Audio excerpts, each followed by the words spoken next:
해줄 땐 분명히 돌려받을 계산 없이 해줬지만 그러고 나서 상대방한테 피드백이 없거나 그럴 때는 나한테 이제 뭔가 돌아오는 게 없는 느낌을 받을 때 실망을 하게 되고, 이때 감정폭이 너무 크다.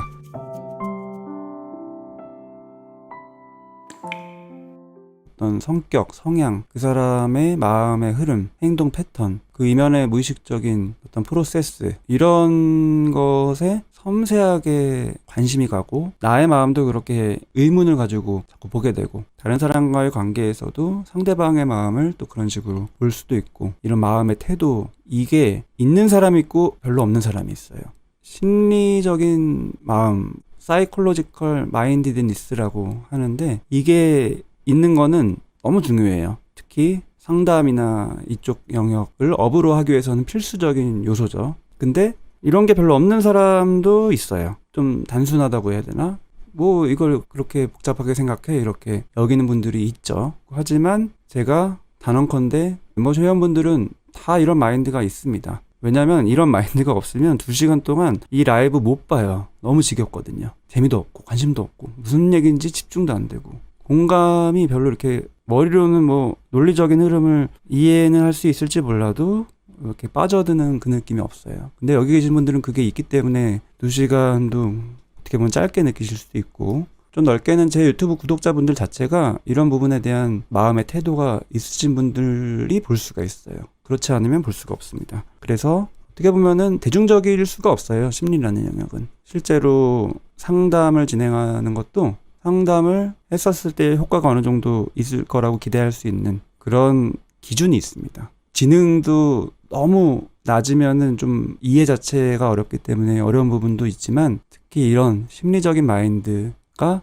없을 때 쉽지가 않아요. 상담을 진행하더라도 수박 겉핥기식으로 잠깐 되다가 스스로 이탈을 하게 되는 경우들이 있습니다. 이런 얘기를 장황하게 드린 이유는, 우선 모노핑크님이 지금 얘기하신 첫 문장, 한 사람에게 의존적이면서 회의적인 성향이 동시에 나타날 수도 있는 건가요? 간단히 답변 드리면은 네예요. 그리고 모든 성격 특성, 성격 장애 부분은 다 겹칠 수가 있고 정도의 차이가 있게 복수로 여러 가지가 있을 수가 있습니다. 의대 다닐 때 정신과 시간에 처음으로 성격장애 이런 카테고리를 배우고 진단 기준을 외우고 할 때는 다들 이것도 내 얘기고 저것도 내 얘기고 이렇게 여러 개를 스스로 진단 내리고 막 이렇게 해요. 근데 그게 또 맞지는 않습니다. 귀에 걸면 귀걸이, 코에 걸면 코걸이, 이런 것도 많이 있기 때문에. 그래서 성격 장애 진단 이런 거는 아주 섬세하게 오랫동안 전문가가 그 사람의 마음을 충분히 들으면서 하게 됩니다. 몇 년이 걸리는 과정인 경우도 많고요. 몇 년 후에 또 양파 껍질 까듯이 새로운 게 메인으로 등극하는 느낌을 받기도 하고요. 사람의 마음이 굉장히 생각보다 깊고 넓다. 하나로만 국한할 수 있는 게 절대로 아니다.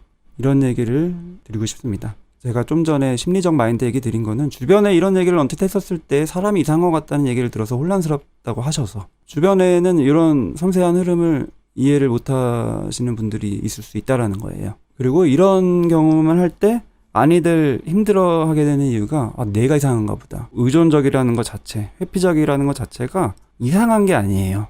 예전에 의존성 성격에 대해서 몇 번 사연을 다룬 적이 있었고, 그때마다 제가 강조를 저는 드리려고 했는데, 의존성은 사람의 본능이에요. 본능. 의존성이 없으면 살 수가 없어요. 부모님이신 분들은 다 느끼실 텐데, 저도 이제 부모가 되고 나서 그것을 강하게 느꼈죠. 이게 참 사람이 태어날 때부터 의존적일 수밖에 없구나. 아무리 독립적이고 싶어도 혼자서 아무것도 못하는 그런 연약한, 우선 몸이 연약해요. 아무것도 혼자 살아갈 수가 없어요. 먹여줘야 되고 재워줘야 되고 배변도 시켜줘야 되고. 그렇기 때문에 의존적인 건 너무 당연하다, 본능이다. 그리고 신체적인 의존뿐만이 아니라 정서적인 의존도 당연히 본능입니다. 그렇기 때문에 친구 관계를 맺고 연애를 하고 가족을 형성하고 결혼을 하고 가족 단위로 살고 이런 거죠. 이상한 게 아니다로 시작해야 돼요. 이상한 거다로 시작하면 쉽게 말해서 계속 말려요. 그리고 회피적인 거 역시 마찬가지입니다. 회피도 제가 많이 말씀드렸죠. 방어 기제 중에 하나가 회피이고 그런 거 다 알 텐데, 그러니까 나쁜 거다, 그러니까 하지 말아야 된다, 이렇게 접근하면 할 말이 없어요.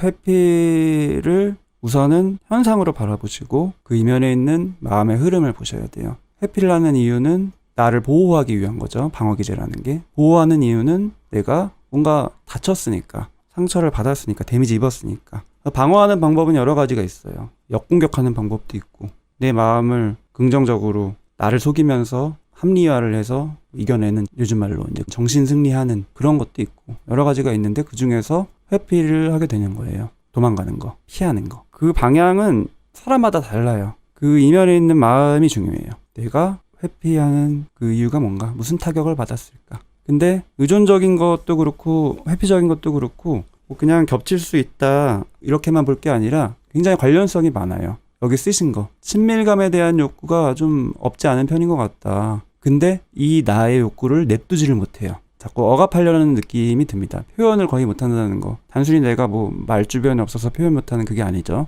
내가 가진 이 마음에 대한 당당함이 없어서 기대고 싶다는 게 왠지 어린 애 같다, 미성숙한 것 같다, 이런 느낌이 깔려 있는 거예요. 이런 생각을 지우기가 힘들다라는 게 그런 표현이죠. 사람마다 기본적인 깔린 생각이 있어요. 베이스에 있는 인생의 명제. 그것도 여러 가지 이유로 형성되는데, 본인은 어린 시절부터 인간관계에서 부모님이든 친구에게든 배신감과 상처를 여러 번 받다 보니까 기대를 크게 하면 실망도 하고 노력해도 내 의지와 상관없이 언젠간 어긋나는 경우를 겪으면서 어느 순간 이제 기대하지 말자, 이런 식으로 내 마음에 좀 스스로 거리를 두는 거죠.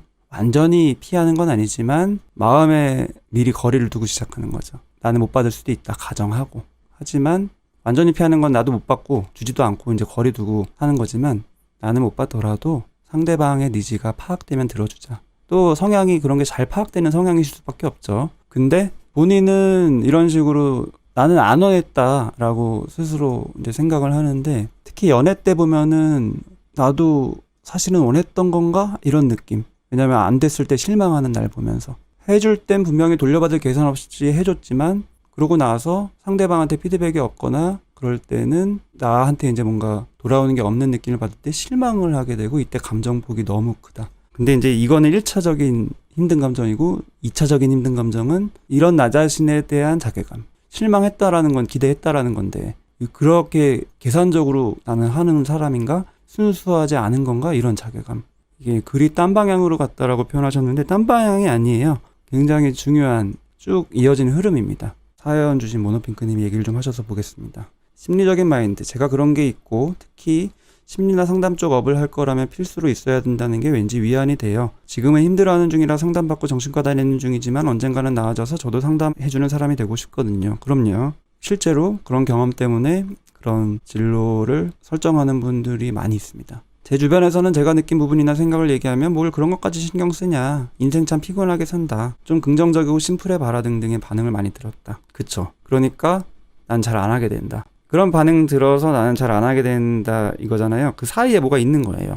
그런 반응 들었을 때 내 마음이 어떻길래 그 다음번에 또 이런 마음을 내가 경험할까봐 그 다음에는 잘 안 하게 되는 거예요. 그래서 그 마음이 뭔가, 주변에서 나한테 나의 이런 구체적인 얘기를 하면은, 나보고 이상하다는 듯이 얘기하면은 내 마음이 어떤가, 그 어떤가가 별로죠. 쉽게 말하면 뭔가 있을 거예요. 의존적인 나도 별로고 회피적인 나도 별로고, 이런 마음이 스스로 있는 거예요. 그리고 의존적이고 회피적인 것 자체도 그렇고, 이런 걸로 인해서 내 일상에 영향받고 이렇게 힘들어하는, 복잡하게 사는, 피곤하게 사는 나 자신에 대한 또 자괴감. 그리고 김창범님도 공감을 해주셨습니다. 저도 괜히 갈등이 일어나면은 뭔 일이 일어날까봐 상당히 두려운 마음이 크다. 극단적인 망상에 사로잡히게 된다. 그래서 저도 모르게 무의식적으로 회피를 하는 경우가 많다. 거리를 둬야지 오히려 원만하지 않은 관계를 피할 수 있겠다 싶은 데에서 오는 마음도 있는 것 같고, 거리를 두지 않았을 때 존중받지 못하는 데서 오는 아픈 감정을 마주하는 게 두려워서 거리를 다시 두는 것 같다. 그쵸? 이래도 힘들고 저래도 힘들고 왔다 갔다 하는 거죠. 의존해도 상처받고 회피해도 아쉽고, 상처받기 싫어서 피해도 아쉽죠. 왜냐면 피하면 혼자 있어야 되는데, 혼자 있으면 친밀감이 없는데, 근데 나는 친밀감의 욕구가 있으니까. 근데 친밀감의 욕구는 누구나 있어요. 그 정도 차이가 있는 거죠. 근데 본인은 많은 거예요.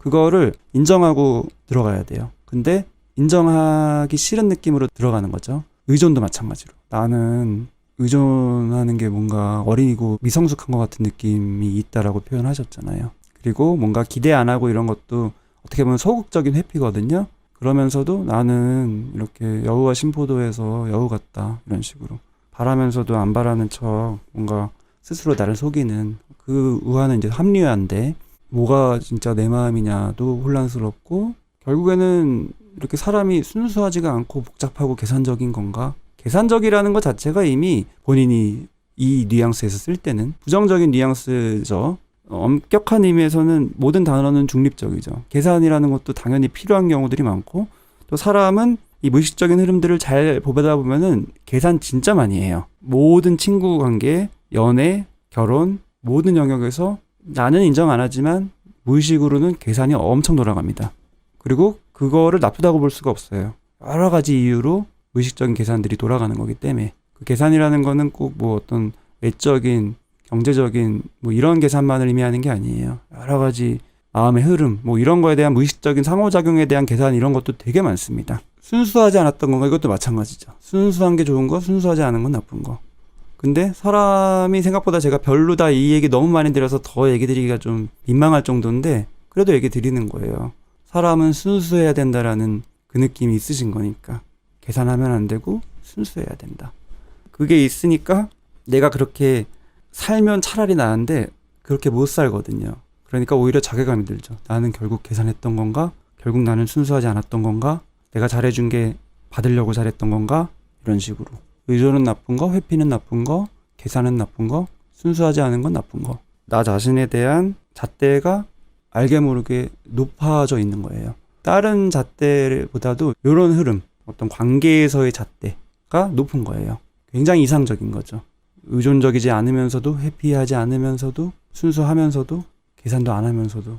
근데 그것도 이유가 있어요. 관계에서 이렇게 이상적인 거를 나도 모르게 추구하고 있는 거. 성숙해야 된다. 미성숙하면 안 된다. 어린 마음 같다. 이것도 부정적인 느낌이죠. 어린 마음이라는 것도 역시 어린이들한테 배울 게 사실 많고, 근데 어린 건 왠지 미성숙한 쪽의 뉘앙스죠. 이거는 그 이유가 있어요. 본인이 관계에서 내가 스스로에게 이런 이상적인 상을 부여하는 그 틀을 딱 정해놓고 거기에 끼워 맞춰서 나를 만들어 가려는 그 느낌이 의식적으로 엄청 강하게 있어요. 그게 있으면 그런 사람이 되면 좋은데 오히려 반대로 되죠. 오너핑크님이 주변에서 제 마음을 알아주지 못한다는 생각에 서운하고 속상하다가 공감받지 못함에 대한 외로움도 들고 그러다가 마지막엔 꼭 자괴감으로 빠져요. 그러니까요. 그러다가 마지막에 꼭 자괴감으로 빠지는 그게 사람을 정말 힘들게 해요. 악순환의 고리로 빠지는 거예요. 그냥 자괴감으로 빠지는 게 아니라 계속 돌아요. 너무 혼란스러운데 주변에서는 다들 이런 생각 안 하고 잘 사는 것 같으니까 부럽기도 하고 저만 이러는 것 같아서 불안한 게 큰 것 같아요.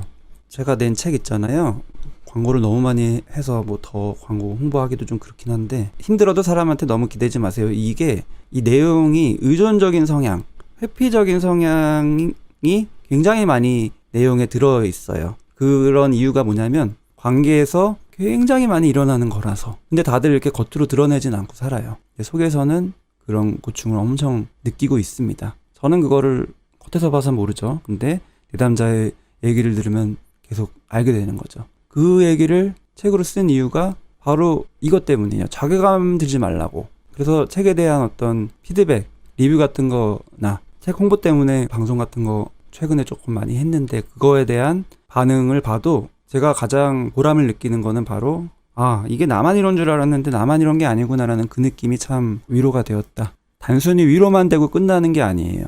그거는 자괴감으로 안 빠질 수 있기 때문에 오히려 자기가 가진 이런 면을 있는 그대로 바라볼 수 있는, 인정하고 들어갈 수 있는 시작점이 되거든요. 근데 많은 분들이 자괴감 때문에 부정하고 들어가고 그러면 안에서 더 쌓이고 아닌 척하고 스스로를 속이고 그러다가 결정적인 순간에 내 역치를 넘어가면서 빵 터지죠. 의존적인 부분이 빵 터지면은 이제 확 집착하는 식으로 상대를 괴롭히면서까지 집착하게 될 수도 있고 아니면 착취적인 사람한테 호되게 당해서 피해를 입을 수도 있고 회피적인 성향이 빵 터지면 내가 지금 꿈꾸는 진로를 위해서 학업이나 직장이나 이런 과정들에서 중단을 해버리고 다 포기해버리고 극단적인 회피로 터지거나 모든 관계를 다 끊고 잠수 타거나.